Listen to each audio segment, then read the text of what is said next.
Buenos días, muchas gracias a todos por su asistencia a esta nueva sesión del seminario sobre, lo voy a decir en castellano, sobre las sentencias importantes de los tribunales europeos, tanto el de Justicia de la Unión Europea como el Tribunal Europeo de Derechos Humanos, que organizan, como sabéis muy bien, Pedro Herrera y Marina Vargas. Hoy tenemos el placer y la satisfacción de encontrar entre nosotros a Tomás de la Cuadra Salcedo, Junior, había que poner, JR, para distinguirle de su padre. Aunque se distingue, aquí no hace falta que pongamos el Junior porque ya tenemos el segundo apellido. Todas las personas que están aquí le conocen suficientemente, no me voy a extender. En estos momentos es profesor titular de Derecho Constitucional en la Universidad Autónoma, pero se encuentra en lo que ahora se llama Servicios Especiales, porque se encuentra está actuando en estos momentos como letrado del Tribunal Constitucional. Y va a hablarnos de un asunto bastante, iba a decir que está en el candelabro, como diría una persona relativamente conocida, que es la libertad de servicios, de libre circulación, de libre desarrollo y realización de servicios en la Unión Europea. Lo digo porque, como saben todos ustedes, pues parece ser que hay un borrador de ley, un borrador, un anteproyecto de ley de liberalización de servicios también en nuestro país, que seguramente tiene que ver con estas directivas que se han dictado en la Unión Europea, y que ya lo poquito que se sabe está ya empezando a levantar, pues como se podría imaginar, una enorme polémica. Espero que el conferenciante de hoy y después también en el coloquio que tengamos a continuación, pues aclaremos un poco estas cuestiones. Yo, desde luego, seguramente aprenderé mucho porque de esto sé bastante poco. Muchas gracias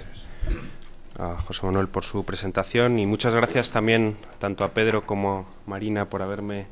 invitado a participar en este seminario. Estoy encantado de venir y de venir a la UNED, además. Bien, yo voy a tratar el tema de la Directiva de Servicios, pero tratando de poner sobre la mesa cuáles son los efectos fundamentales de esta norma, dictada ya en el año 2006, pero que ha tenido unas consecuencias fundamentales, y lo voy a analizar desde el punto de vista sobre todo de qué es lo que ha cambiado la Directiva de Servicios respecto a lo que existía con anterioridad a la misma, porque es verdad que hay un importante sector doctrinal que ha mantenido que la Directiva de Servicios simplemente viene a codificar lo que ya existía antes de que se dictase la misma en la jurisprudencia del Tribunal de Luxemburgo. Es decir, la directiva simplemente habría cogido esa jurisprudencia y la habría introducido en una norma de derecho derivado, pero voy a rebatir tal afirmación. Yo creo que la Directiva de Servicios evidentemente no codifica lo ya existente, va mucho más allá de lo que teníamos. La directiva, y por anticipar lo que voy a sostener, supone una codificación de la libertad de empresa, supone una codificación del libre ejercicio de la actividad económica en una norma de derecho derivado, que vincula a los poderes públicos nacionales en virtud del principio de primacía, y hace que, a partir de su transposición por parte de los Estados miembros, cualquier norma que reglamente la actividad de prestación de servicios con su establecimiento permanente, a partir de esa entrada en vigor, esas normas nacionales tengan que justificarse para poder sostenerse que son acordes con la Directiva de Servicios, y tienen que justificarse de acuerdo a un canon de enjuiciamiento que no era el existente hasta este momento, que es el canon de proporcionalidad. Porque vamos a ver que lo existente hasta la Directiva de Servicios, hasta la entrada en vigor de la misma, era un sistema regido por las libertades básicas del mercado interior, pero el sistema regido por las libertades básicas del mercado interior era un sistema en el que los Estados miembros tenían que justificar aquellas regulaciones que obstaculizasen el comercio entre Estados miembros. Y la directiva va un paso más allá, porque a partir de ahora no solamente son sometidas a escrutinio, sometidas a enjuiciamiento por parte del juez comunitario las regulaciones que obstaculicen el comercio entre Estados miembros, sino también todas aquellas regulaciones que en materia de prestación de servicios obstaculicen el comercio en general. Y vamos a ver que clave para entender lo que ha hecho la Directiva de Servicios es la diferenciación entre obstaculizar el comercio entre Estados y obstaculizar el comercio en general. Decía que era un paso más porque supone, o como primera consecuencia supone la Directiva de Servicios, someter al derecho de la Unión Europea un ámbito que hasta ahora estaba excluido, y era todas las regulaciones que, sin obstaculizar el comercio entre Estados, sin embargo, restringen el comercio en general. Hasta ahora no estaban sometidas, como vamos a ver, a el derecho de la Unión. Pero la segunda consecuencia, además del sometimiento al derecho de la Unión de regulaciones nacionales que hasta ahora no se sometían al derecho de la Unión, la segunda gran consecuencia que tiene la Directiva de Servicios es que a estas regulaciones que obstaculizan el comercio en general sin obstaculizar el comercio entre Estados miembros, se les somete a un nuevo canon de enjuiciamiento, porque se les va a someter al principio de proporcionalidad. Este tipo de regulaciones vamos a ver que hasta ahora se les venía sometiendo por parte de los jueces nacionales, actuando como tales, no como jueces comunitarios, sino como jueces nacionales, en su caso a los derechos económicos contenidos en las constituciones nacionales, libertad de empresa, etcétera, etcétera. Bien, los tribunales constitucionales nacionales, por regla general, el canon al que someten las regulaciones económicas es un canon más laxo que el canon de proporcionalidad, de manifiesta inadecuación, de razonabilidad, podríamos decir. La Directiva de Servicios supone someter las regulaciones económicas sobre prestación de servicios a un canon más estricto que el que se venía aplicando hasta ahora, y ese canon más estricto es el juicio de proporcionalidad. Bien, estas dos afirmaciones, estas dos consecuencias, las voy a tratar de sostener en el análisis de lo existente hasta antes de la entrada en vigor de la Directiva de Servicios. ¿Qué es lo que ha cambiado la Directiva de Servicios? Para ver qué es lo que ha cambiado tenemos que analizar previamente qué es lo que existía antes de la Directiva de Servicios. Y antes de la Directiva de Servicios nos encontrábamos con un derecho originario que establecía en su articulado, en sus preceptos, las libertades básicas del mercado interior. Y en materia de prestación de servicios establecía la libre prestación de servicios y la libertad de establecimiento. Bien, previamente a analizar el significado de las libertades básicas del mercado interior, me interesa, sin embargo, hacer una breve referencia a cómo se caracteriza el mercado interior, no solamente en el ámbito de la Unión Europea, sino incluso también en el ámbito nacional español o incluso en el ámbito de otros sistemas federales, porque se ha caracterizado el mercado interior a través de una serie de rasgos por parte de la jurisprudencia del Tribunal de Luxemburgo, pero vamos a ver que también por parte del Tribunal Constitucional Español. El mercado interior, de acuerdo con la caracterización que se ha hecho del mismo en el Tribunal de Luxemburgo y en los propios tratados originarios, sería un espacio económico caracterizado fundamentalmente por dos rasgos. Dos rasgos que son, el primero, por ser un espacio donde se encuentran garantizada la libre circulación de personas y bienes, libre circulación de personas, mercancías, servicios y capitales. Este es el primer rasgo, ser un espacio económico donde se garantiza esta libre circulación. Bien, el segundo rasgo de un mercado interior sería el ser un espacio donde se encuentra garantizada que la competencia no será en el interior del mismo falseada. Y esta idea se ha reconducido a la siguiente, la necesidad de garantizar una cierta igualdad en las condiciones de ejercicio de la actividad económica. Igualdad en las condiciones de ejercicio de la actividad económica. Esta caracterización del mercado interior, primer rasgo, libre circulación de personas y bienes. Segundo rasgo, condiciones básicas de ejercicio de la actividad económica similares o iguales, ha sido recogida, o más que recogida, también fue anticipada en una sentencia del año 86 del Tribunal Constitucional Español que estableció lo mismo. La unidad del mercado supone la libertad de circulación sin traba por todo el territorio nacional de bienes, capitales, servicios y mano de obra y la igualdad de las condiciones básicas de ejercicio de la actividad económica. Bien, una vez definido qué es un mercado interior, lo que tenemos que ver es cómo se promueve el mercado interior en el derecho originario, en los tratados. ¿Cómo es promovido, cómo son promovidos estos dos rasgos en el derecho originario? Y para ello debemos diferenciar entre los dos rasgos. Si el primer rasgo es la garantía de la libre circulación de personas y bienes, tendremos que ver cómo se promueve este rasgo en el tratado, en los tratados, en el Tratado de Funcionamiento de la Unión Europea. Y para ello vamos a ver los mecanismos que se han previsto en los tratados para promover este primer rasgo, y nos encontramos con que hay mecanismos que algunos llaman de integración negativa, es decir, prohibiciones dirigidas fundamentalmente a los Estados miembros, las libertades básicas del mercado interior, pero también hay mecanismos de integración positiva, atribución de competencias a las instituciones de la Unión con la finalidad de que supriman aquellos obstáculos a la libre circulación de personas y bienes que subsistan a la prohibición anterior, a las libertades básicas del mercado interior. Por empezar con los rasgos de integración negativa, por los mecanismos de integración negativa, las libertades básicas del mercado interior como mecanismo a través del cual se pretende promover el primer rasgo, la libre circulación de personas y bienes. Bien, estas libertades del mercado interior doctrinalmente se han interpretado de dos formas distintas. Yo voy a considerar, y luego explicaré por qué creo que las libertades básicas del mercado interior tienen un objetivo muy concreto, y es la proscripción del proteccionismo económico, es decir, prohibir aquellas medidas, aquellas regulaciones de los Estados miembros que tienen como objetivo o como efecto colocar una mejor posición a los prestadores económicos de dentro frente a la competencia de los de fuera. Diríamos que el objetivo de las libertades básicas del mercado interior, tal como yo lo entiendo y ha sido entendido, por ejemplo, en Estados Unidos en relación con la cláusula de comercio durmiente, que es una cláusula que sería el equivalente a nuestras libertades básicas del mercado interior, tendría como objetivo no garantizar el comercio en general o proscribir los obstáculos al comercio en general, es decir,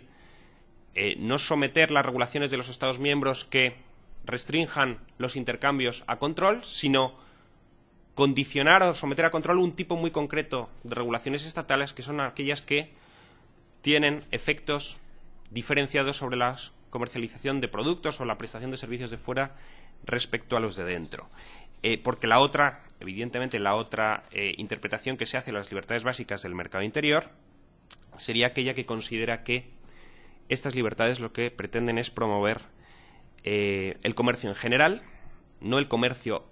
entre Estados miembros, sino el comercio en general, y por lo tanto lo que estarían proscribiendo es los obstáculos al comercio en general, aquellas regulaciones que supongan una disminución de las ventas. Evidentemente, toda regulación pública puede tener o es susceptible de restringir la comercialización o prestación de servicios en mayor o menor medida. Lo que ocurre es que hay determinadas regulaciones que no tienen efectos diferenciados sobre los de dentro y los de fuera. El ejemplo clásico es el ejemplo de los horarios comerciales. En materia de libre circulación de mercancías, ya desde el año 93, sentencia Keck, el Tribunal de Justicia consideró que determinadas modalidades de venta no estaban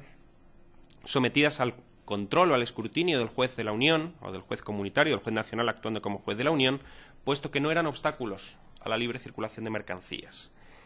En realidad, lo que latía en la sentencia Keck es el hecho de que las regulaciones sobre horarios comerciales no tenían efectos diferenciados sobre lo de dentro y lo de fuera. Tenían efectos indistintos. Aunque no lo dijo claramente el tribunal, pero las regulaciones sobre modalidades de venta tienen unos efectos iguales sobre la comercialización de productos nacionales y extranjeros.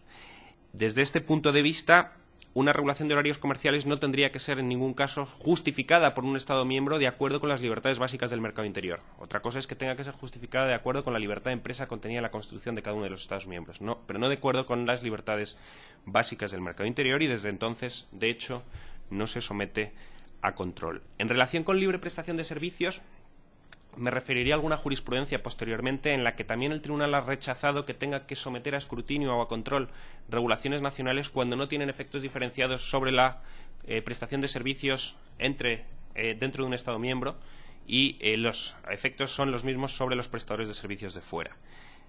Una sentencia sobre impuestos sobre antenas de telefonía. Pero me interesa ahora simplemente anticipar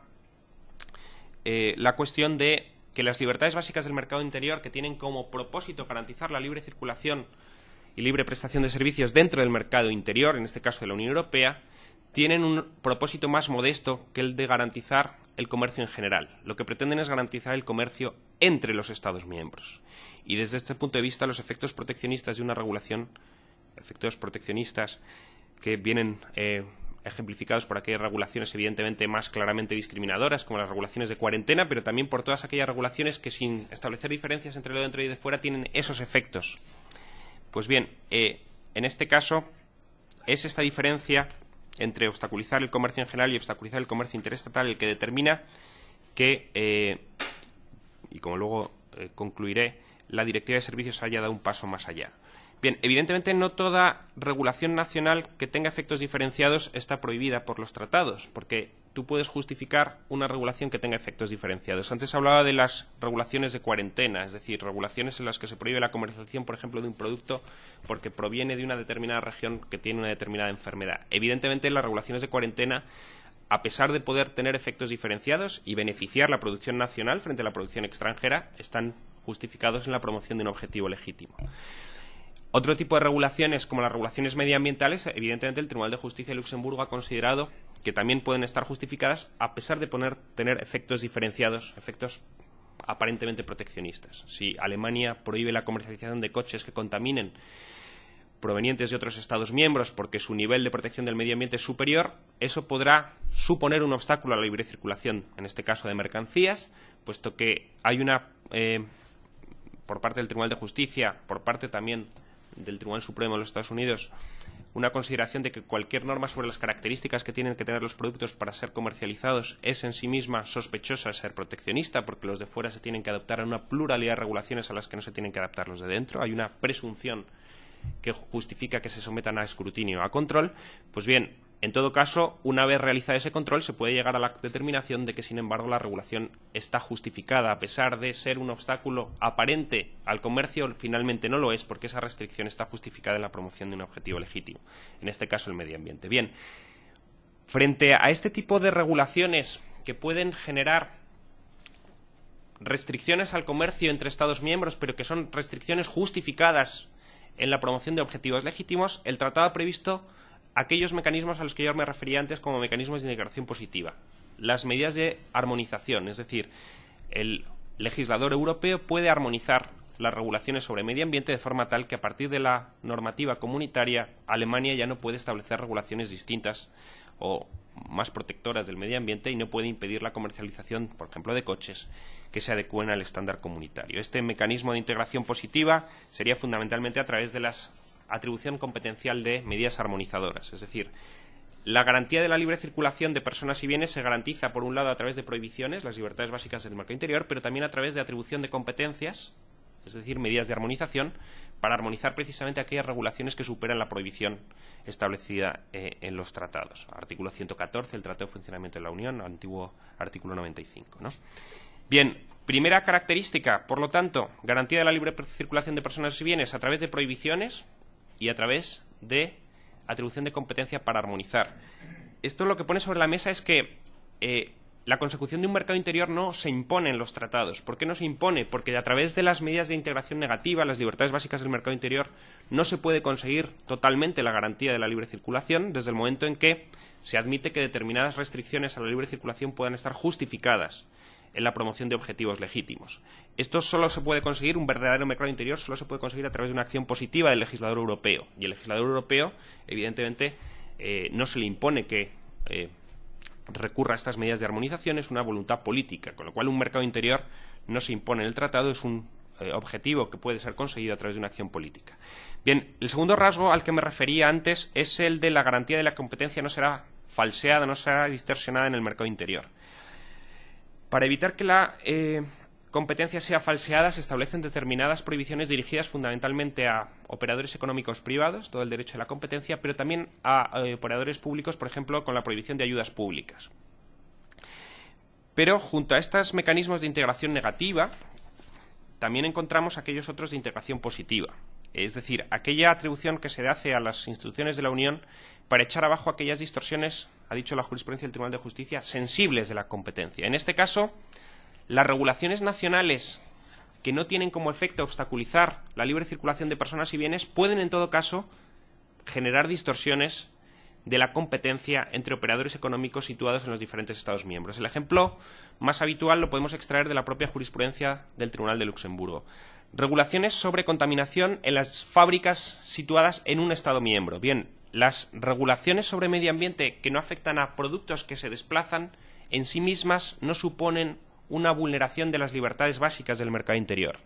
Si tú en España estableces el nivel de contaminación de las fábricas distinto al nivel de contaminación de las fábricas en Francia, ahí no tenemos ningún problema en relación con las libertades básicas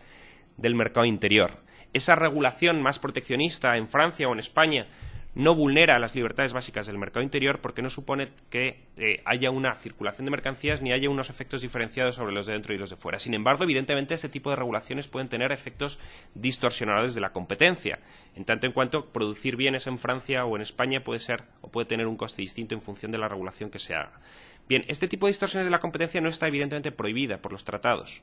ni siquiera está sometida a justificación, no tiene que justificarse el Estado miembro. Sin embargo, sí que es un supuesto de los que permitiría a las instituciones comunitarias realizar una armonización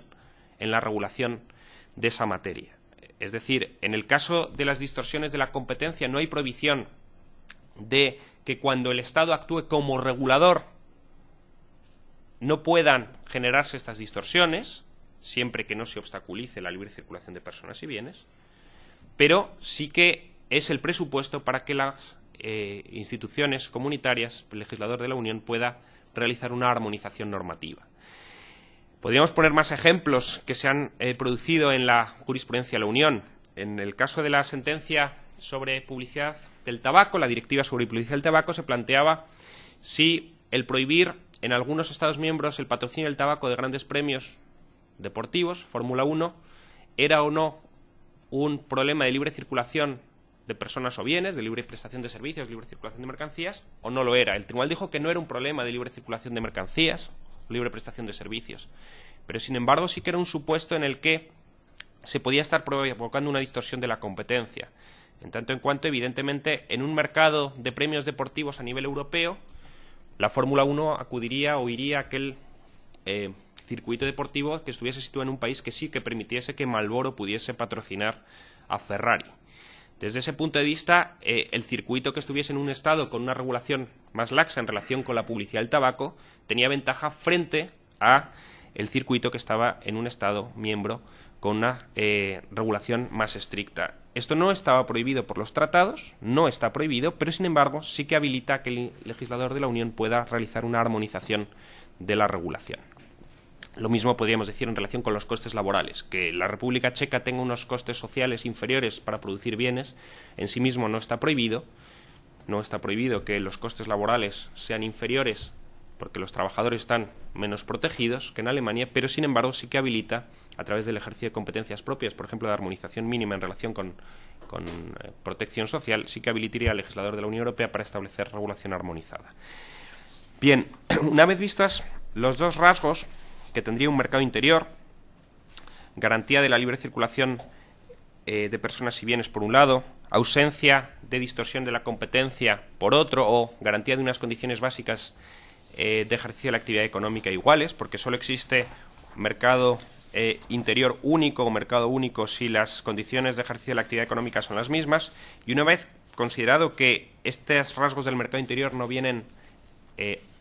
impuestos por los tratados, sino que lo que se hace es establecer mecanismos a través de los cuales se pueden conseguir, pero son mecanismos que dependen de una acción en positivo del legislador europeo y por lo tanto una acción política. Me interesa entonces analizar, bueno, qué es lo que hace la Directiva de Servicios.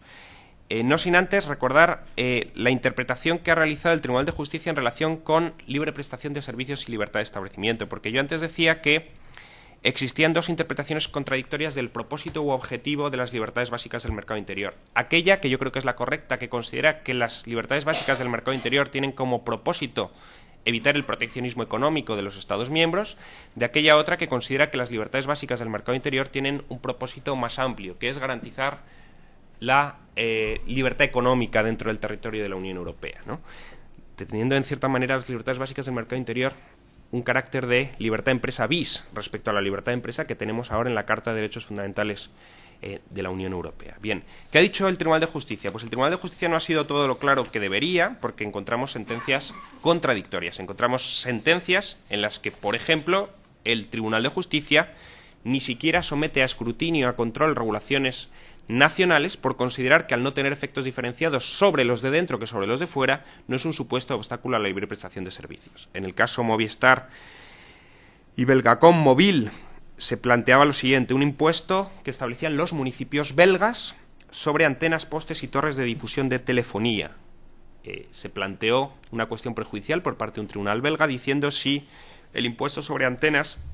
vulneraba la libre prestación de servicios. Y el Tribunal de Justicia lo que hizo es considerar que este tipo de regulaciones no tenía que ser sometida a control por parte del juez comunitario, puesto que, de acuerdo con la interpretación que hace el artículo 56 del Tratado de Funcionamiento, el que por entonces era el artículo 49 del Tratado de la Comunidad Europea, no se refiere a medidas cuyo único efecto consiste en generar costes suplementarios para la prestación en cuestión y que afectan del mismo modo a la prestación de servicios entre Estados miembros y a la interna en un Estado miembro. Es decir, un impuesto sobre torres de telefonía se aplica a operadores económicos nacionales y a operadores económicos extranjeros exactamente de la misma manera, que tiene un efecto sobre el mercado, es evidente, costes adicionales,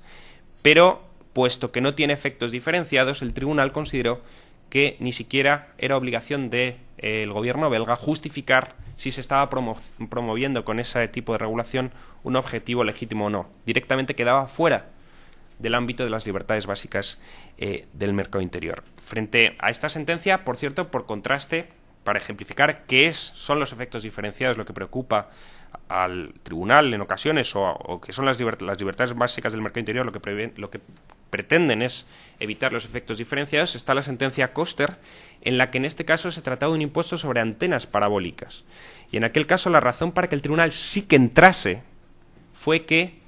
el impuesto sobre antenas parabólicas suponía un gravamen que afectaba a las difusiones por satélite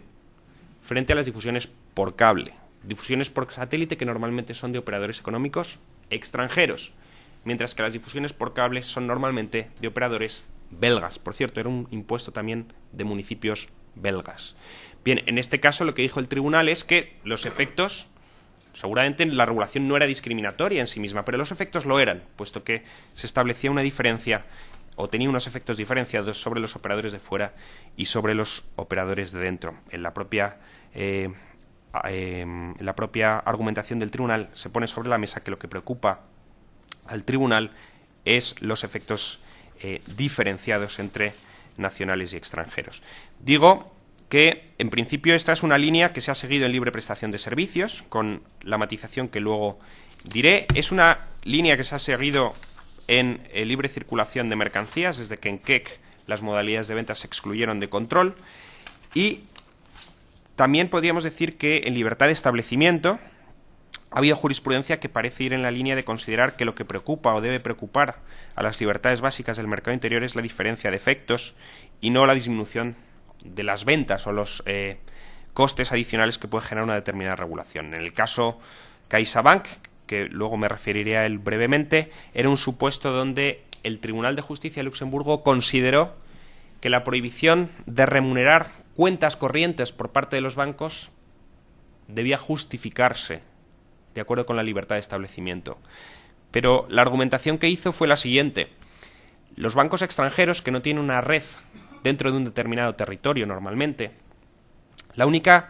forma que tienen de competir con los bancos tradicionalmente implantados en un determinado estado es a través de la remuneración de cuentas corrientes. No pueden prestar servicios adicionales y en este caso una prohibición de remunerar a cuentas corrientes a todo banco, nacional y extranjero, sin embargo tiene unos efectos adicionales sobre los bancos extranjeros que no tienen la posibilidad de competir con los bancos nacionales. De nuevo son los efectos diferenciados lo que preocupa al tribunal y no los costes suplementarios que pueda tener una determinada regulación sobre la actividad económica. Desde este punto de vista, por tanto, encontramos una jurisprudencia que parecería ir en la línea de considerar que son estos efectos diferenciados. ¿Qué es lo que ocurre? Que junto a esta línea, recientemente, por ejemplo, hemos encontrado otra que parece desmentirlo. Es verdad que es una sentencia posterior a la Directiva de Servicios, y esto hace que algún autor haya señalado que quizás la Directiva de Servicios haya tenido como efecto que el Tribunal de Justicia empiece a interpretar las libertades básicas del mercado interior de conformidad con la Directiva de Servicios y no considere que una cosa son las libertades básicas del mercado interior y otra la Directiva de Servicios. En un caso español sobre regulación normativa de establecimientos comerciales de Cataluña, la famosa licencia para abrir grandes establecimientos comerciales, el Tribunal de Justicia ha considerado que la regulación catalana era contraria a la libre prestación de servicios, desechando una de las argumentaciones que había dado la Comisión, que era que la regulación catalana afectaba más a los de fuera que a los de dentro, porque normalmente las grandes superficies son superficies que son gestionadas por operadores económicos extranjeros. En el caso español, supongo que franceses. Las grandes superficies comerciales suelen ser marcas francesas. Normalmente los operadores económicos nacionales abren pequeño comercio. En Cataluña supongo que es más fácil encontrar pequeño comercio catalán o español y gran comercio extranjero. Bien, esto no lo admite el tribunal y hace una interpretación diciendo, a pesar de que no tiene efectos diferenciados, sin embargo, esto es contrario a la libertad de establecimiento, poniendo en cuestión quizás este objetivo que yo creo que tienen las libertades básicas del mercado interior, que es proscribir el proteccionismo económico y no tanto garantizar la libertad económica frente a cualquier tipo de regulación que pueda suponer una afección de la misma, ¿no? Aquí ha habido una discusión a nivel comunitario en relación con las licencias.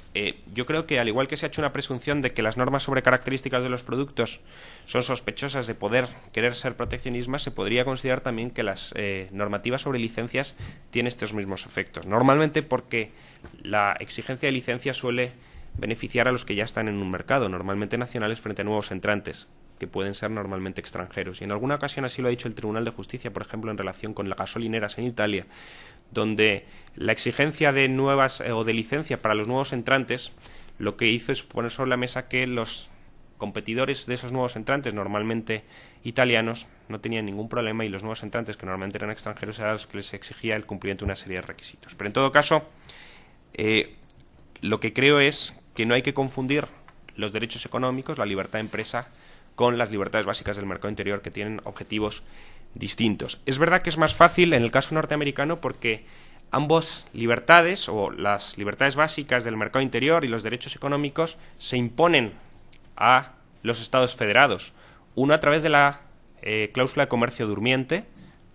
lo equivalente a nuestras libertades básicas del mercado interior, otra a través de la cláusula del debido proceso. El problema en Europa es que nuestra cláusula de debido proceso, es decir, nuestra libertad de empresa, contenida en los principios generales del derecho antes de la Carta o en la Carta de Derechos Fundamentales desde el año 2009,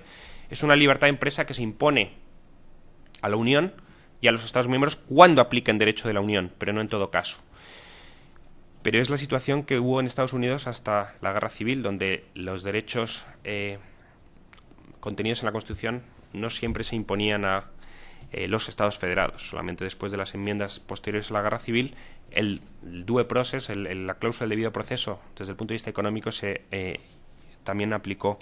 a los derechos, a los Estados miembros. Bien, por ir concluyendo, me interesa volver sobre la Directiva de Servicios.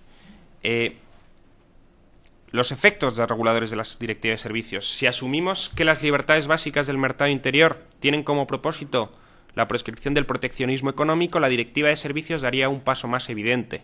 porque estaría sometiendo a escrutinio del juez comunitario también todas aquellas regulaciones que no obstaculizan la libre prestación de servicios o la libertad de establecimiento, sino que condicionan la actividad económica de prestación de servicios. Todas aquellas regulaciones, por ejemplo, sobre horarios comerciales, cuándo, dónde se presta un servicio, que en principio seguramente no estarían sometidas a las libertades básicas del mercado interior, a partir de la Directiva de Servicios, derecho derivado, sí que tienen que ser conformes con ella. El sometimiento de las disposiciones nacionales que establecen requisitos o condiciones de acceso o ejercicio de la actividad económica en el sector de los servicios a la directiva es correcto, es jurídicamente posible. Lo que ocurre es que lo que se debe decir es que no es una codificación la Directiva de Servicios de lo que ya había, es un paso más, ¿no? Y es un paso más, además de por someter todas aquellas regulaciones que no obstaculizan la libre prestación de servicios o la libertad de establecimiento a el derecho de la Unión, que hasta ahora no se sometía, es también un cambio porque el parámetro de control, el canon al que se someten ahora las regulaciones nacionales sobre prestación de servicios, es un canon más estricto que el que venían siendo sometidas todas estas regulaciones hasta ahora, porque, como he dicho antes, las regulaciones sobre prestación de servicios que no supusiesen, un obstáculo a la libre prestación de servicios interpretada como cuyo objetivo era la prescripción de efectos diferenciados. Bien, este tipo de regulaciones evidentemente podían ser sometidas a control del juez nacional, actuando como juez nacional, no como juez comunitario, tomando como canon de enjuiciamiento los derechos económicos, la libertad de empresa,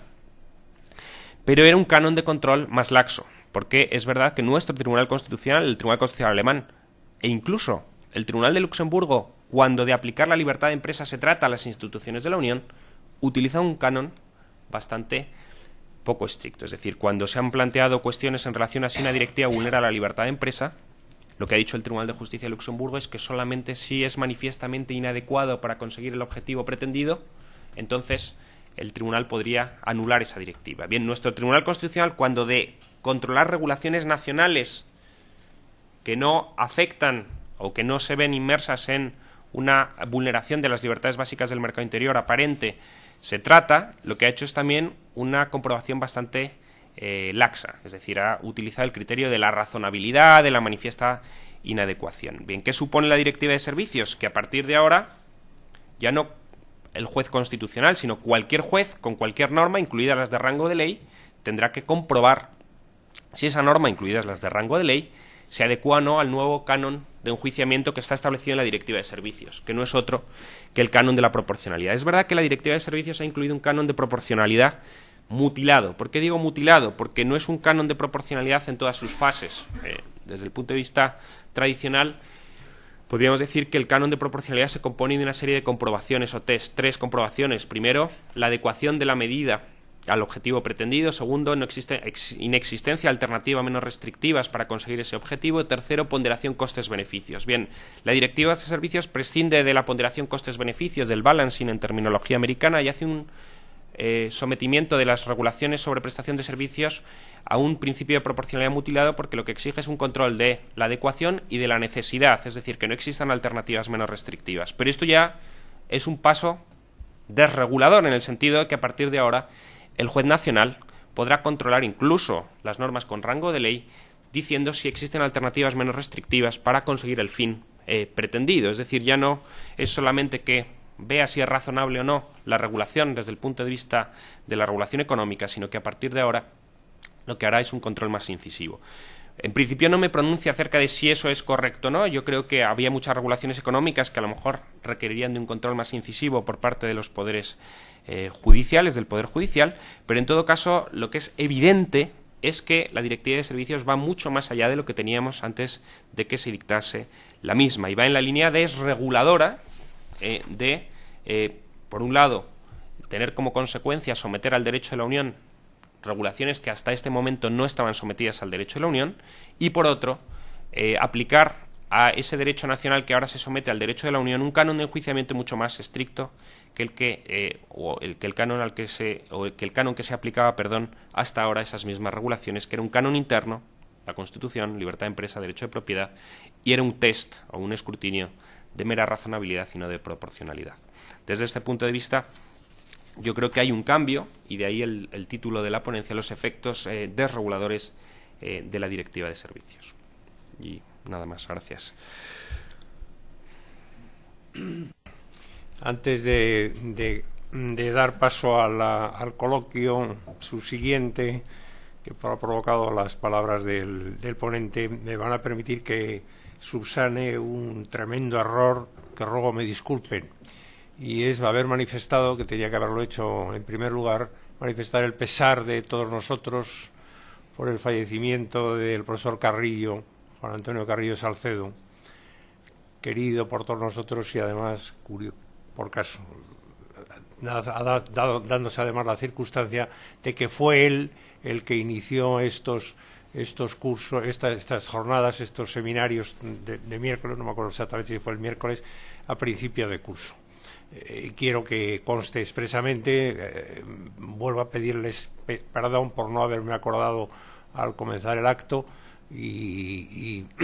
espero que con esto haber subsanado al menos en parte el lapsus que he tenido. Y dicho esto, pues la verdad es que lo que acaba de contarnos Tomás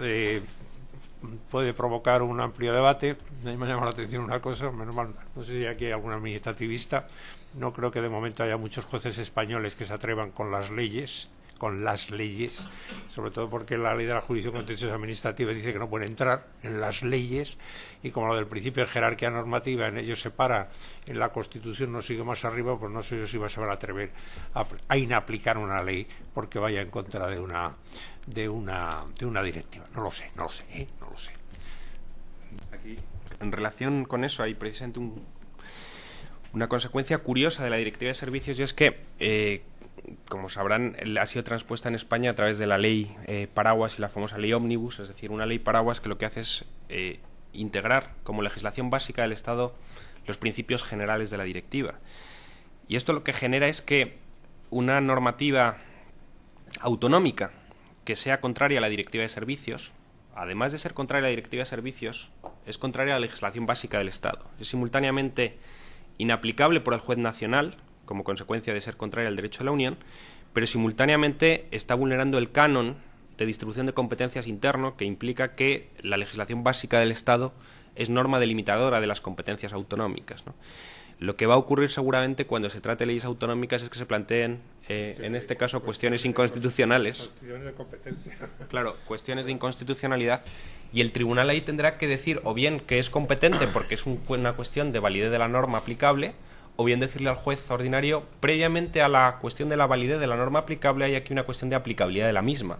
Usted resuelva la aplicabilidad de la norma inaplicando en su caso la ley autonómica. Por contrario al derecho de la Unión, no me venga a mí con cuestiones de validez, porque previamente usted debe determinar la norma aplicable. Habrá que ver cómo hace el Tribunal Constitucional, ¿no? En todo caso, aquí se genera un problema curioso, y es cuando lo que hace la legislación básica es meramente reproducir la normativa comunitaria, ¿no? Te agradezco mucho la intervención. Hay una cosa que no he terminado de entender. Hasta donde yo estudié y hace bastantes años, la jurisprudencia en materia de libre prestación de servicios, y creo que también la jurisprudencia del Tribunal de Justicia en libre circulación de mercancías, el principio de proporcionalidad era el canon de interpretación. Es decir, yo entendí lo que era el principio de proporcionalidad en la jurisprudencia del Tribunal de Justicia y después en la jurisprudencia del Tribunal Constitucional Español. Entonces, lo que no termino de entender, si como has dicho, es una novedad, porque está en la directiva, que la leí muy deprisa y no recuerdo, porque está en la directiva y por consiguiente se impone como parámetro de interpretación a los jueces nacionales, o realmente consideras que es una novedad, porque en ese sentido no estoy tan segura de lo que te estoy diciendo. Nada más, muchas gracias. Sí, gracias. Sí, vamos a ver. Los jueces nacionales tenían que someter las regulaciones nacionales que obstaculizasen el comercio entre Estados al principio de proporcionalidad. Lo que ocurre es que no toda norma de reglamentación económica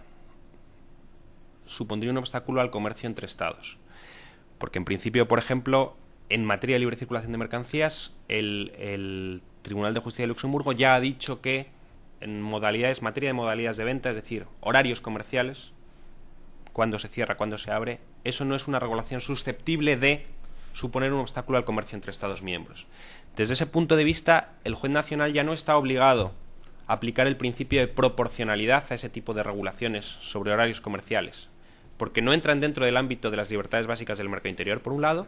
y por otro, porque aunque se la tenga que someter a control de acuerdo con el derecho nacional, normalmente el derecho nacional, libertad de empresa, derecho de propiedad, es un derecho nacional cuya interpretación se ha realizado por parte de los tribunales constitucionales de manera que el escrutinio al que se somete las regulaciones económicas es un escrutinio más laxo, principio de razonabilidad.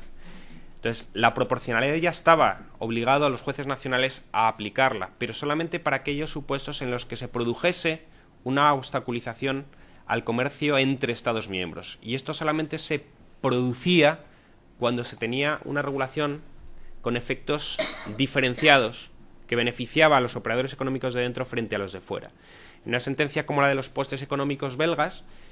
los municipios belgas establecían un impuesto sobre los postes de telefonía,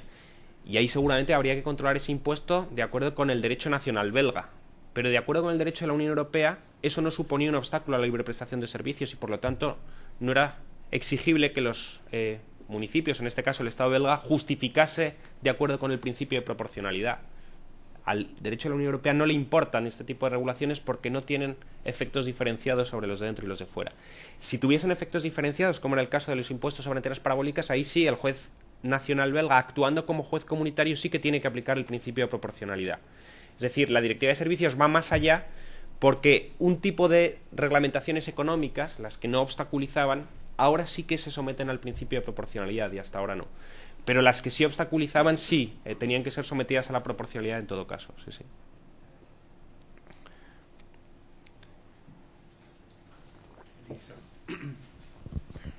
Muchas gracias, director, por tus palabras de recuerdo a Juan Antonio Carrillo, que además de ser un maestro para muchos, para mí era algo más que un maestro. Te lo agradezco muy sinceramente. Muchas gracias, Tomás, por la intervención, que me ha parecido especialmente clarificadora en un tema en el que nuestro director decía: yo sé muy poco. Yo creo que todos los que estamos aquí debemos de estar en el mismo nivel de conocimiento, es decir, más bien bajito. Pero mi intervención se refiere a tu pregunta que te hacías tú mismo, de cuál sería la posición del Tribunal Constitucional ante una normativa que, en este caso autonómica, era el supuesto que contemplábamos, que incumpliera la Directiva de Servicios. Yo tengo una malísima memoria para los números de las sentencias, pero me acuerdo de todas ellas, o de casi todas. Recuerdo en un supuesto, que es un supuesto de una sentencia del Tribunal Constitucional de la Sala Segunda, en un amparo además, una sentencia bastante controvertida,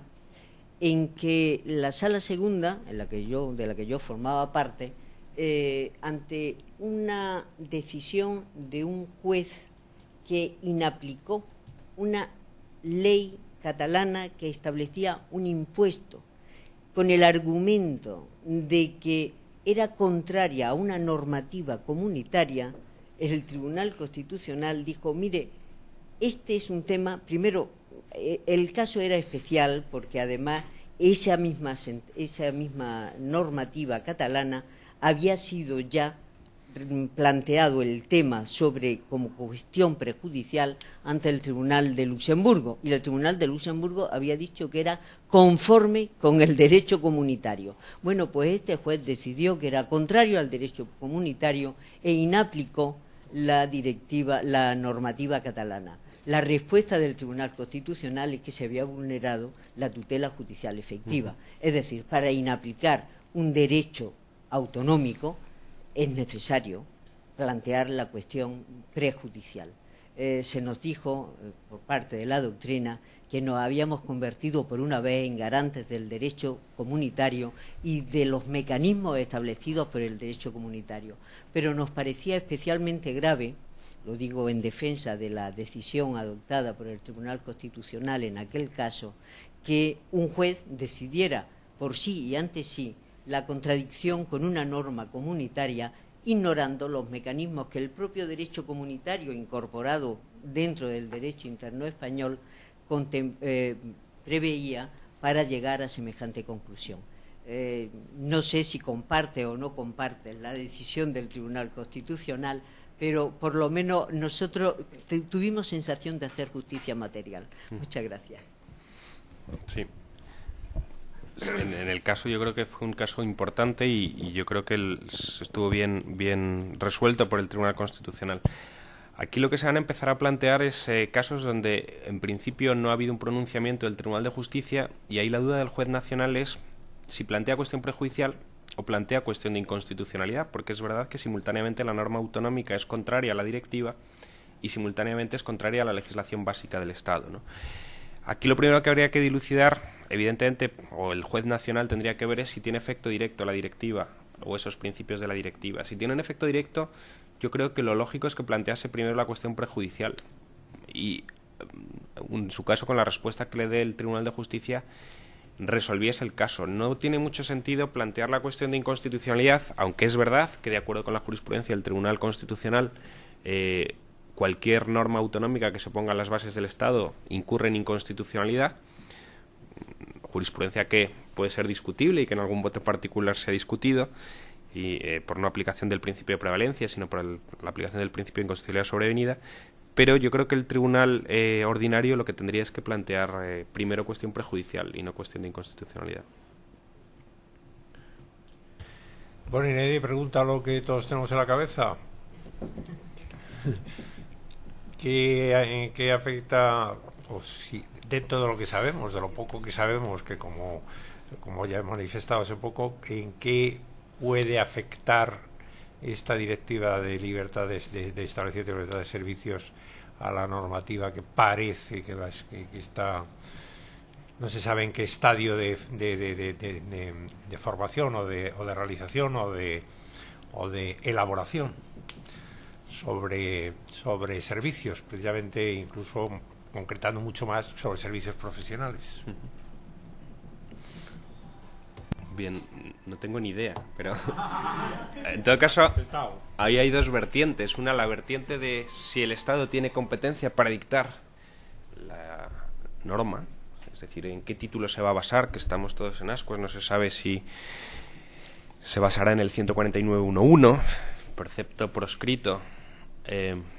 buena medida por la consecuencia que tendría reconocerle como un título competencial transversal, pero que seguramente sería el título que, interpretado de acuerdo con lo que algunos consideramos, sería el más acorde con ese tipo de regulaciones. Es decir, yo lo que creo personalmente es que la Constitución no impone un mercado único, la unidad de mercado no viene impuesta por nuestra Constitución,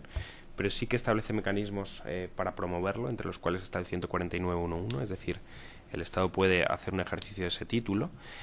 Y lo que habría que ver en el caso de la normativa del Estado, una vez que veamos si el Estado puede hacer eso, es decir, puede establecer una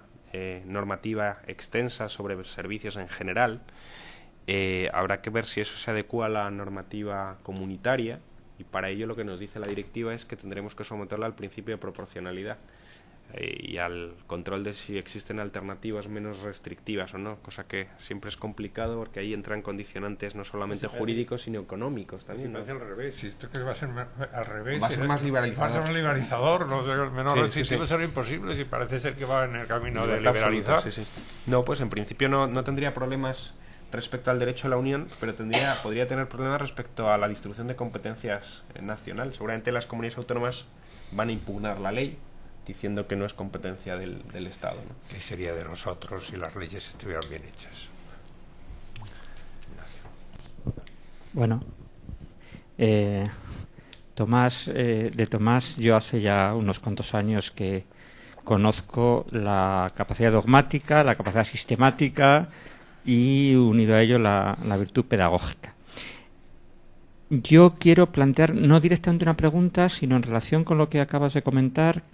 y que es una tesis que llevas tiempo ya sosteniendo, una comparación, por saber si mi visión es más o menos compartida o no. Tú dices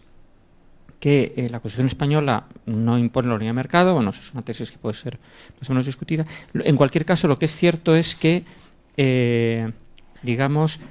cuando la Constitución española abre competencias para el legislador, le abre competencias para actuar en una dirección o en otra.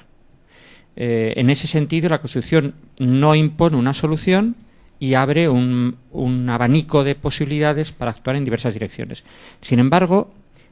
con el derecho originario de la Unión Europea, la impresión que produce, visto en su conjunto y no en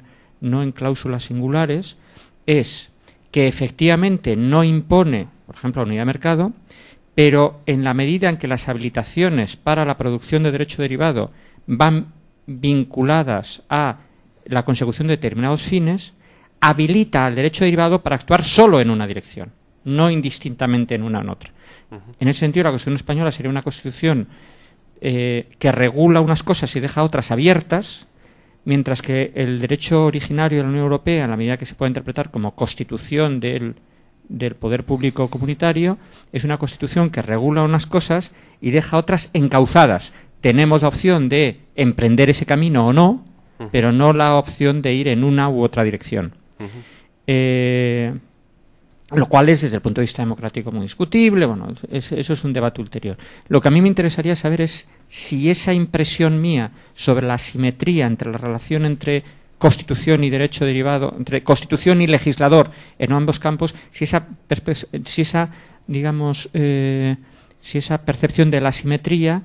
es en su conjunto correcta, al margen de que en algunos casos pueda ser, o tú crees que habría de ser matizada. Bien, yo creo que es o era correcta hasta la entrada en vigor de la Carta. Porque yo creo que la entrada en vigor de la Carta supone añadir al derecho originario de la Unión Europea una parte que no estaba hasta ese momento, y es la parte relativa a lo que serían nuestros principios rectores de la política social y económica como mandatos dirigidos al legislador. La Carta, podremos criticar o no hasta qué punto, pero contiene algo que no contenían los tratados anteriores a la misma, y es esos mandatos dirigidos al legislador de la Unión, en este caso, para cuando ejerza sus propias competencias tenga en cuenta determinados bienes, determinados valores, ¿no? Cuando la Carta, por ejemplo, establece o habla de los derechos sociales y habla de las situaciones de necesidad, hace una enumeración de situaciones de necesidad que, por ejemplo, es mucho más desarrollada que las situaciones de necesidad que hace nuestra propia Constitución, que habla simplemente de situaciones de desempleo cuando habla de la seguridad social. Ahí se habla de que se deberá atender a situaciones de necesidad como incluyendo, por ejemplo, la dependencia, ¿no? Es verdad que esto supone un mandato, con lo que los mandatos tienen de eficacia jurídica, dirigida al legislador de la Unión cuando tenga competencias en la materia. Yo creo que el legislador de la Unión tiene competencias, por ejemplo, en materia de armonización mínima, en materia de seguridad social, ¿no? Lo que significa que cuando el legislador de la Unión ejerza sus competencias, por ejemplo, en esta materia, deberá tener en cuenta lo que dice la Carta en relación con cuáles son las situaciones de necesidad. Y desde este punto de vista, yo creo que la situación ha cambiado algo. Ha cambiado algo porque la Carta ha incluido bienes protegibles que no estaban en el derecho de la Unión previo a la Carta, ¿no? Se hablaba, es verdad, del medio ambiente, de la salud, como objetivos que tenía que tener en cuenta la Unión a la hora de armonizar. Es decir, ese 114, antiguo 95, establecía que la salud será uno de los componentes a tener en cuenta cuando armonizabas, pero había otros muchos valores que no estaban, no se contemplaban en los tratados. La Carta supone un cambio. Ahora hay que ver cómo se toma en serio, o si el legislador de la Unión Europea se toma en serio ese cambio y si se considera vinculado por aquellos bienes establecidos en la Carta de Derechos Fundamentales. Está por ver, ¿no? Seguramente, claro, ahí el tema es que tú tienes que decir A27, ¿no? Y decir A27 es complicado. Sí. Sobre todo si están los ingleses. Repregunto, pero a partir del 17 ya no estarán. Repregunto un poco, es decir, eso es decir, me parece muy ilustrativo, pero eso supone, por ejemplo, cuando hay competencia atribuida con una determinada finalidad, por ejemplo, la consecución del mercado interior, digamos, se puede ejercer la competencia en la medida en que lleve esa finalidad, teniendo en cuenta los derechos fundamentales, pero no puedes ejercer esa competencia prescindiendo de esa finalidad y solo con el objetivo de los derechos fundamentales. Eso sí es correcto, ¿no? Sí, lo que sí, estoy diciendo. Tendrías que hacer una regulación igual para todo el territorio de la Unión, pero que fuese protectora de esos derechos. Es verdad que quitas a los Estados miembros la posibilidad de hacer políticas alternativas o diferentes visiones de la promoción de un mismo objetivo, pero ese objetivo lo deberías tener en cuenta en tu regulación armonizada. Seguramente a algunos les van a considerar que la Unión Europea tiene un nivel de protección suficiente y a otros querrían más protección, pero bueno, ahí está el acuerdo, ¿no? ¿Alguna cosa más? Pues damos las gracias a Tomás por habernos ilustrado, por lo menos a mí, sobre estos temas sobre los cuales tenía cierto desconocimiento, por no decir mucho, y ahora ya tengo menos. Y de nuevo emplazarles a ustedes para la próxima reunión. Muchas gracias a todos.